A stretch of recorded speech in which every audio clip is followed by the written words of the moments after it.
Hey guys, it's Derry here from the Rainbow Witch's Colorful Cottage. Long time no see. I know. My son and I have been extremely sick this winter. As you can tell. My poor little boy has had, since like November, has had a never ending case of strep. He's had a couple cases of the flu. He's had some croup. Um, I have had the flu. And I've got bronchitis right now.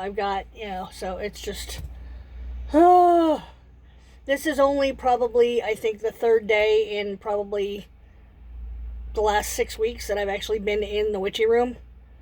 Um, but anyway, I digress. And today is, of course, a snow day, and I'll show you why. We have a winter storm advisory until Tuesday. I'm in Pennsylvania. I'm in the Pittsburgh Erie snow belt right now. So, see if I can flip you around. Yeah, it looks pretty. It's not pretty. I was out at the bus stop this morning. We got 5 inches in about 2 hours. So yeah, it was bad. It's bad. And it was very unexpected. PennDOT couldn't keep up with it. Like, I was out at the bus stop with TJ this morning, and I got the call that we were on a delay. And by the time we got in the house, about 20 minutes later, it was canceled. So yeah, it was bad. Anyway, I am here today. Pardon me if I'm coughing. I am here today to attempt to do this video. But I am going to do a video on these books. I don't know if you can read them. These are the books that have changed my life. They have changed my thought process and the way I look at the world. They have changed my practice. They have changed my spirituality. They have changed a lot. And I'm just going to, and as you know, I am a Christian witch. So a lot of these have to do with God and things like that. But I digress. I still think whether you are a Christian witch or not, whether you are religious or not, or whether you believe in God or not, I still highly recommend these books because they will open your eyes. They will really open your eyes. And I read a lot of these books when I was way younger, when I couldn't really understand them. So it's been very nice to come back and revisit them with older eyes and more mature eyes and different eyes of not only an adult, but as a woman, a wife, a mother, not just as a witch, but as a woman, a wife, a mother, not from a teenage point of view, not from, oh, okay, I like these because I like what they're saying, and these are very empowering books, whether they be for men, whether they be for women. They're all about empowerment. They're all about, you do you and you, so anyway, here we go. First one is by Clarissa Pinkola Estes, and it is The Women Who Run with Wolves. And this is basically, it just kind of helps you tap into, I've got notes here, so if you see me looking down, it just helps you tap into just your essence, the very essence of what it means to be a woman, or a wild woman, or, being a woman that is passionate and unbridled and raw and real and authentic and meaningful and powerful and magical, and that's what this book is about. And I got this, I think, when I was 16 or 17, and I read it and I devoured it, and I have visited this book, I can't tell you how many times. And I find some new gem every time I read it. But there's that one. There is my next one, which is The Four Agreements, which is by Don Miguel Ruiz. And it's basically just tapping into the connection, tapping into your code of conduct. There's, what you want to portray in the world and how you turn off the stuff you don't want in your life. It's kind of a, it's helping you discover you and tap into you, and it's really a wonderful book. But I highly recommend this one. If you are on The Witch's Haven, follow us on YouTube. We have The Witch's Haven. I belong to The Witch's Haven. Knowledge Behind the Veil, The Witches Are Live, and the Christian Witches Roundtable. Christian Witches Roundtable, I think, is going to start doing a book club eventually. Here soon, and it's we're going to be discussing this next book, and it's The Alchemist. And it is basically it's you tapping into your destiny. It's a book of destiny and life and love and decision making and humankind, and just how you deal with your life and where you want and how you can manifest your life and make it what you want it to. It's about fulfilling your dream and giving your soul purpose. So, there's that one. This one is one that is not a sit down and read at once. This is one you will revisit year after year after year after year after year. But for me, it's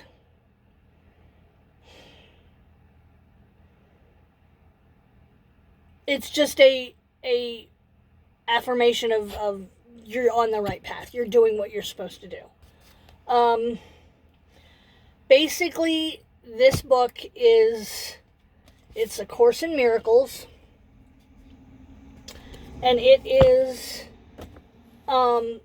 basically it's teaching you that the greatest miracle you have is the act of simply gaining a full awareness of love and one's own life, and how love fits in your life and where you want it to go and how do you want to express it. But I mean, this is a life changer. I think any spiritual person, even though it's miracles, and yes, this does deal with God, but I think any person on a spiritual journey, whether it be Christianity, whether it be Buddhism, whether it be Hinduism, whether it be, I don't care what it is, this needs to be in your library. This book is a must-have for me.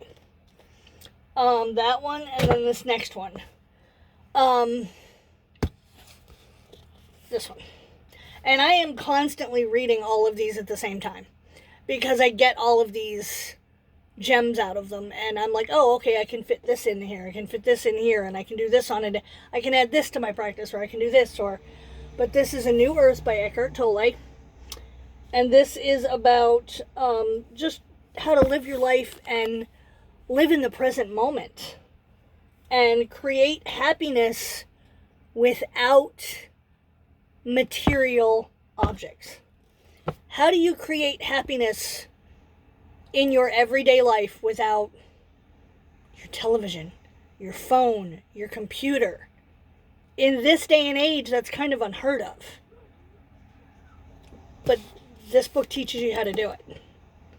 I create happiness every day when I do my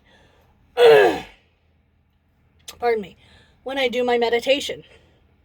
And I can tap into that energy source. When I am sitting here at my desk and looking out at the snow, or just in the silence, looking at all my crystals, looking at my altars, looking at my silly little stuffed animals, things that bring me joy.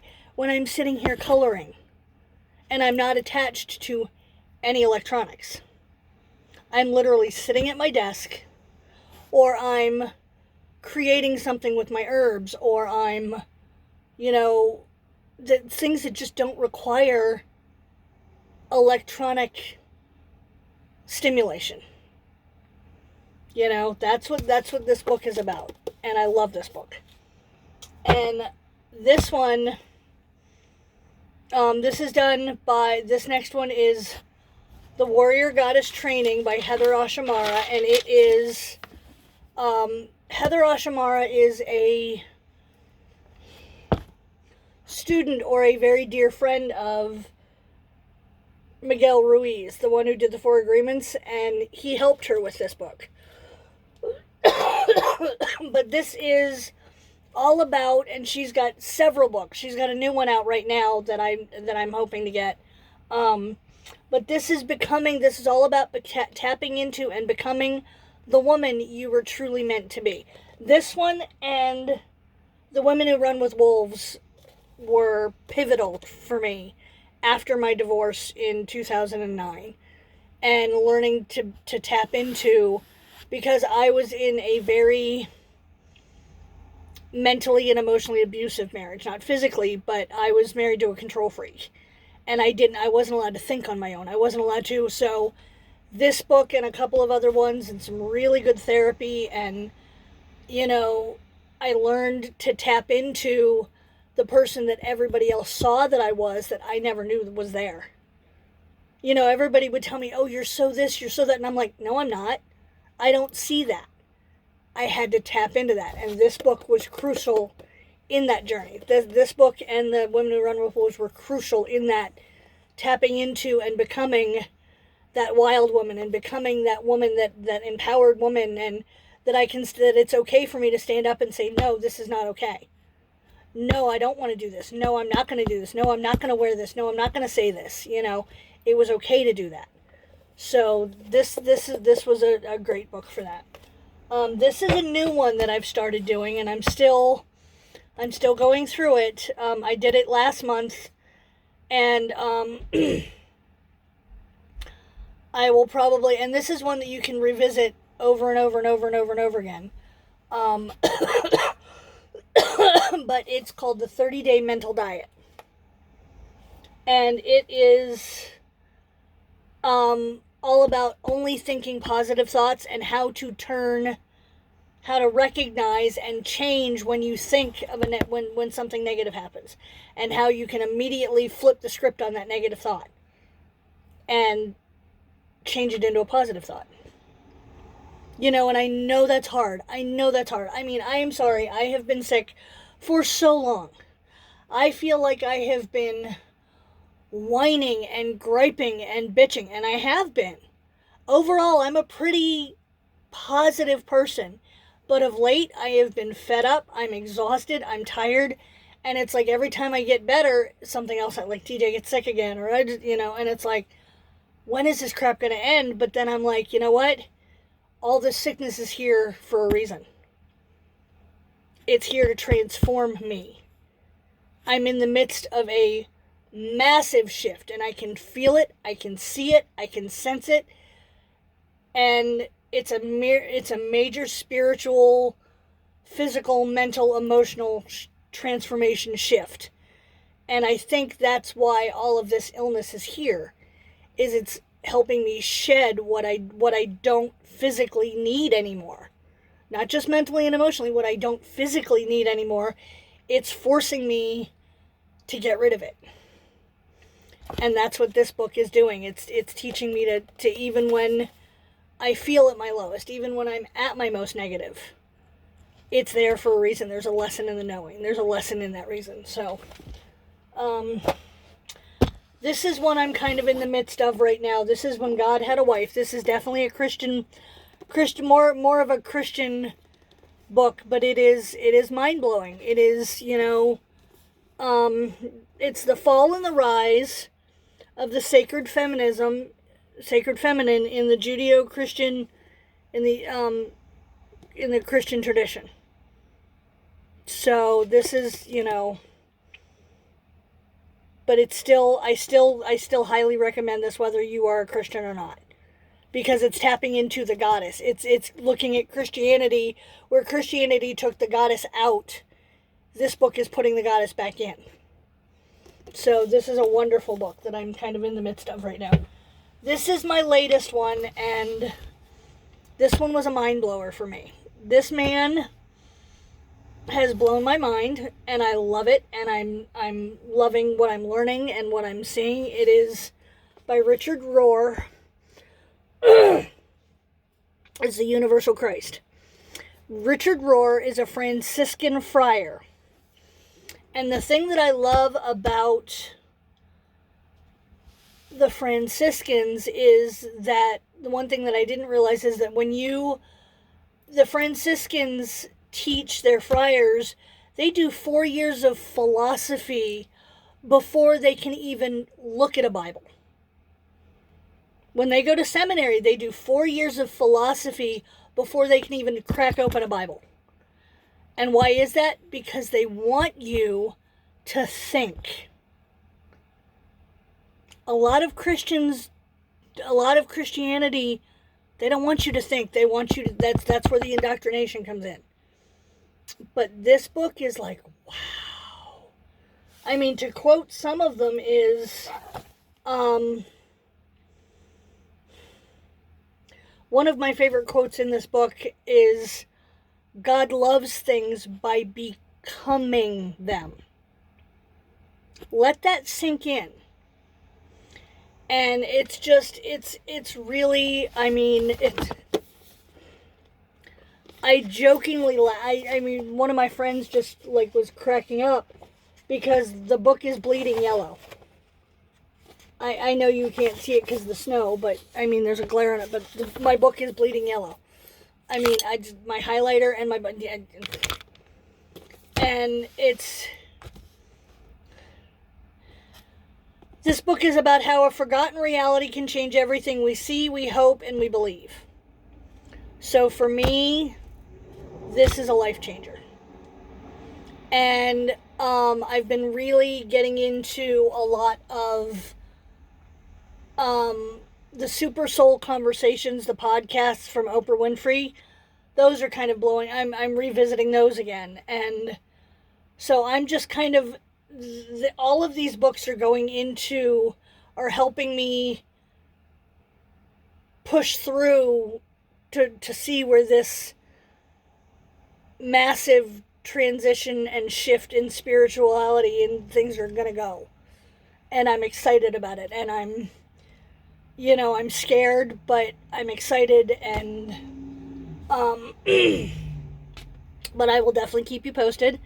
And as you can see, I'm still in my pajamas because it's snowing out and I'm not going anywhere, so today's pajama day. But I am definitely, if you want to know more, I don't have a lot of physical books. I really don't. Most of my books are on my Kindle. But I have a whole bunch of books on my Amazon wish list, so if any of these strike a chord, you can look them up on Amazon. If you want any other ideas or whatever, just give me a holler, leave me a message. But definitely, these are my books. These are my top books for if you want to tap into a life-altering transformation. Or if you feel like you're going through one, these are some books you need to read, or that I feel you should read. And I'm not anybody huge or special, but alrighty. This is one of my longest videos. It's almost 20 minutes long. So, alrighty guys, I love you all. Have a great day. I'm going to go get some more tea, and stay safe, stay warm, everybody enjoy your weather, whatever you're having, but stay safe. I love you all, guys. Bye.